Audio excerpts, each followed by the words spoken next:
Welcome to Kickstarter Radio 102.4, and today we're looking at Tiny Epic Dungeons, this small box with a lot of content pouring out of its stomach. Ooh yeah, Kickstarters are looking great. Lipstickpaddy there, please take it away. Well peeps, check this out, Tiny Epic Dungeons. We're actually on holiday earlier on this February to Mazatlan, and we would have loved to have taken a nice small box game to play a dungeon crawler in the evening. Oh yeah, maybe late to the party, but there'll be more holidays in the future, of course. Ooh, looking actually pretty cool. 16,000+ backers, almost at 17. Could be 20,000 by the end of the campaign. Oh yes, just under 3 weeks to go on the campaign, getting close to 1 million, looking fantastic. Now the art in this game is really well done. There's lots of tiny epic, small, tiny little box games, but this is the one that's really piqued my attention out of most of them. The minis are actually nice, aren't they? And they've got these nice radial things going around the hero images on the board, so they're nice and colourful. And 8 coming out of a small box like this, 8, fairly a lot, isn't it? Now, the dungeon tiles themselves are in these squares, so it's like a random generator, and it kind of reminds me of the game we covered earlier this month, which was I can't remember the title, Cora's Quest. That had art from children that was then taken to an artist, so inspired heavily by kids' drawings. Well, this has been done by a professional team. It's got a little bit more maturity on it. Here you can see some death-defying traps, lots of kind of spinning death wheels and fire and some kind of poison things. It's looking a bit more mean. It's still looking on the kind of playful side though. It's not kind of macabre or horrified. The loot cards are fairly nicely done as well. They are kind of on a simplistic thing. This game is kind of simple, small, but the art itself looking pretty nice. I like the Ring of the Phoenix. I like how the names of them are Robes of the Phoenix. If you've got like a Ring of the Phoenix and a Robe of the Phoenix, should you not get like a set bonus?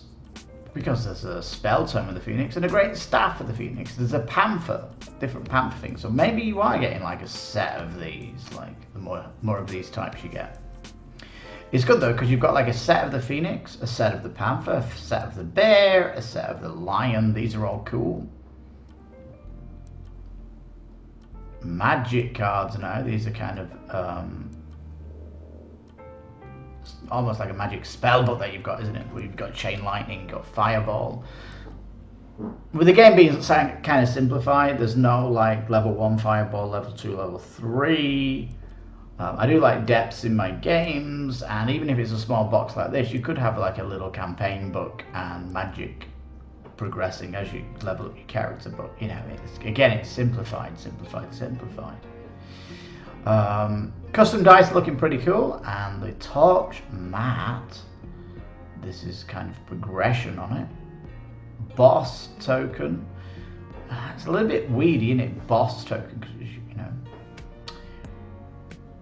I guess this could be going on a mat or something, but the boss mats themselves, 6 bosses coming out, looking fairly generically based, and minion cards as you progress through the dungeon, and you've got these little minion tokens, which are, to me, always look like an eraser from a pencil case. I'm not a big fan. I would have preferred acrylic standees.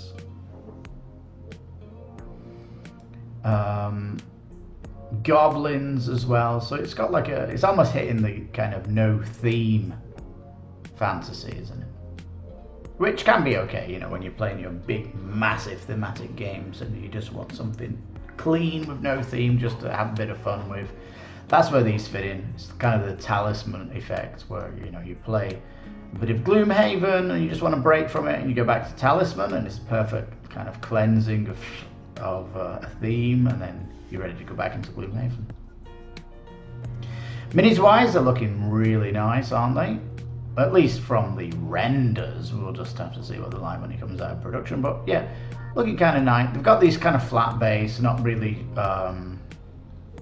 in a pose that's threatening. They're just kind of posing for a selfie or something like this. But at least they've all got names, character, different abilities, and all that good stuff. But art-wise, looking nice. And Giroud here, the footballer. But yeah, Wizard guy, he's looking very nice. And he's probably the best one of them all for looking like he's going to be casting something nasty your way. Do you like the colours? 28 is not my fan. I would have preferred a 30 plus size, 36. But painted, they're looking pretty sweet, aren't they? Looking really sweet. Now, on the table though, it doesn't look very small, does it? And so yeah, I guess this box is going to be tightly done. And the tiles, what I like about them is they're all like laid out and you're just going to turn them over as you progress through. That's kind of neat. And there's going to be lots of dice rolling and all that good stuff, and the loot cards and the enemies coming up kind of simplified, but it is looking kind of fun, isn't it? It's looking like nice. It's interesting how the dungeon's kind of lit quite well. There's like light going through every room. That does, like, the room does have nice shadows because of that though. But it's like, where are you if it's all like lit like this? Yeah, it's got the traps are there. They are ready to spring. So yeah, it is going to be dangerous going through the dungeon, which is what you should expect. Death could be anywhere you go, and might have to team up against certain enemies. All good.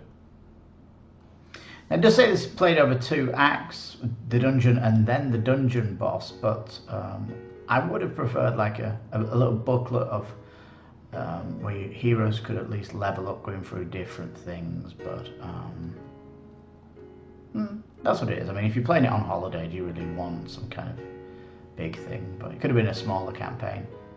But nice how the hero gets equipment, and you know, through the experience you're going to get pretty good. It's just that if there are sets of equipment and stuff, that's why a little campaign would have been good, because you could have been collecting it as you go through.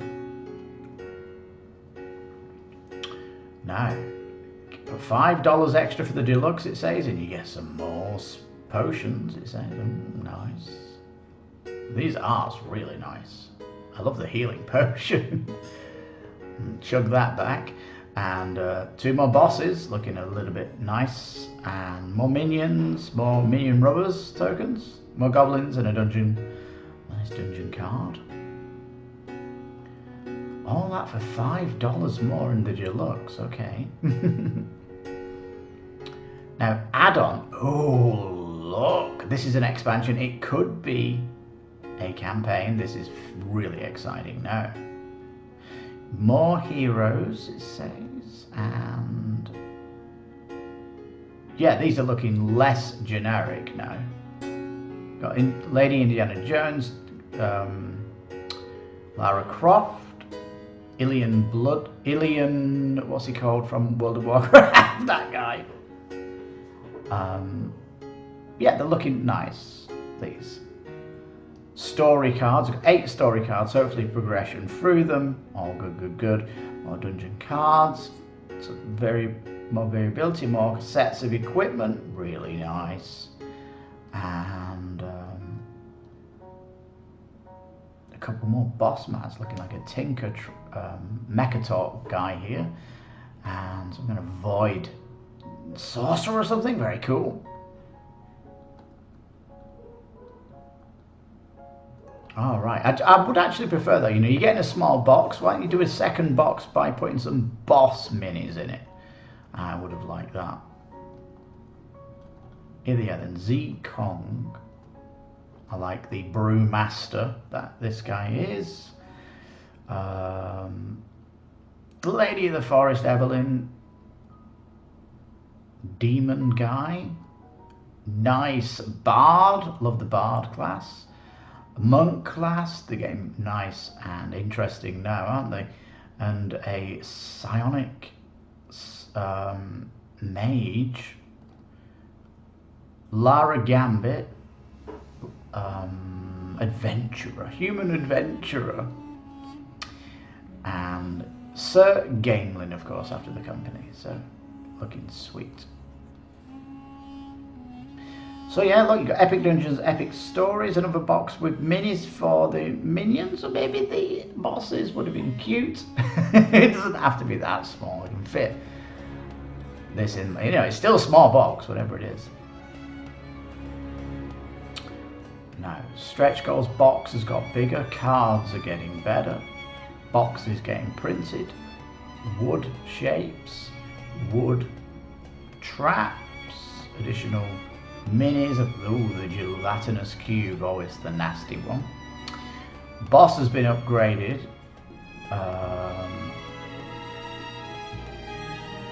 Woods again printed. More printed. Dice getting done. We kind of saw this as we came down there. Another paladin to the group. Like how he's got his hat off, that's nice, but again he's posing for a picture. Not looking threatening. Durand is my favourite. Story upgrade, new loot coming in. I like it how it is upgrading the expansion box. I do like that. And digital collection. I hate this kind of stretch goal. It's really poo-poo. You got to print it off yourself. Oh, don't like that at all. And print and play. Card appendix. Nice. Again, that's digital though. I'm imagining it's going to push to like 1 million, and I'm guessing they could be scratching their head what to do next.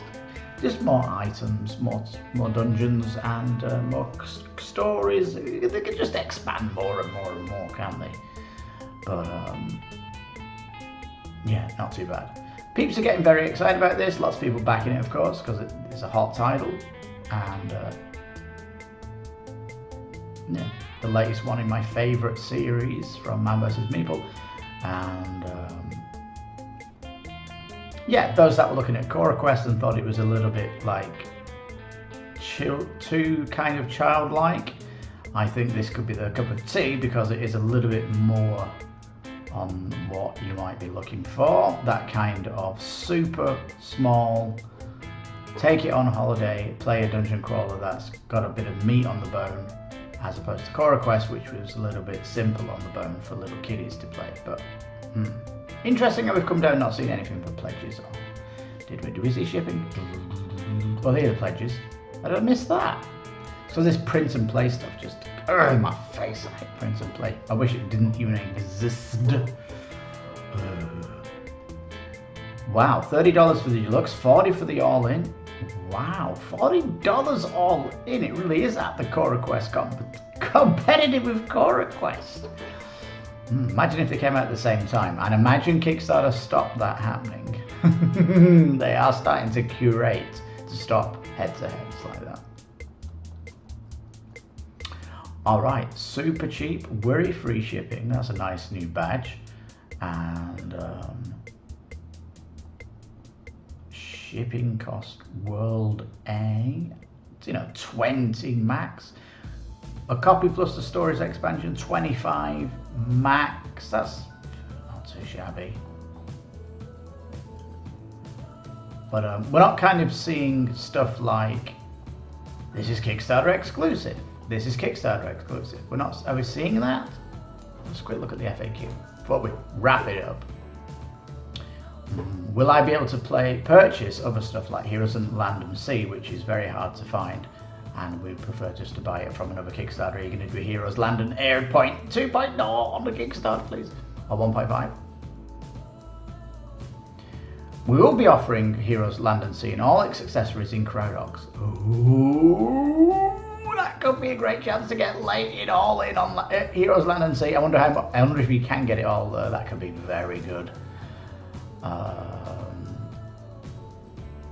Okay. Yep, you can pledge $1, go into the Crowd Ox upgrade, and just get Heroes Land and Sea, the big box game.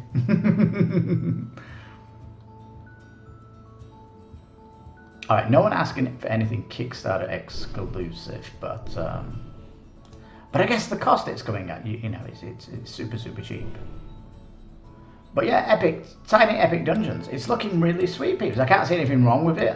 I'll actually come back and see what like the $1 million stretch goal was. Did it get to $1.5 million? How big did it go? And all that stuff. And I'll try to find out more about how they do. Well, probably find out more on the Kickstarter, but I'll let you know what I think about when they tell us about the, you know, the set, you know, the set collection of the items that you can get and progression through this campaign. Very exciting that there is a small campaign, and yeah, super cool small box design. Probably the one out of all the epic ones that has piqued my interest the most, and yeah, super cool. Let me know what you think of Tiny Epic Dungeons. Are you backing it? What spiked your interest for backing it and all that stuff? Did you compare it with Core Quest as I have been, and are you just not interested in it? Please let us know. We'd love to have the conversation over the Kickstarter after the video in the comments below. Thank you so much for that. And yeah, I've been your host, Lipstickpaddy. You've been listening to Kickstarter Radio 102.4. You take care, stay safe, and bye-bye for now.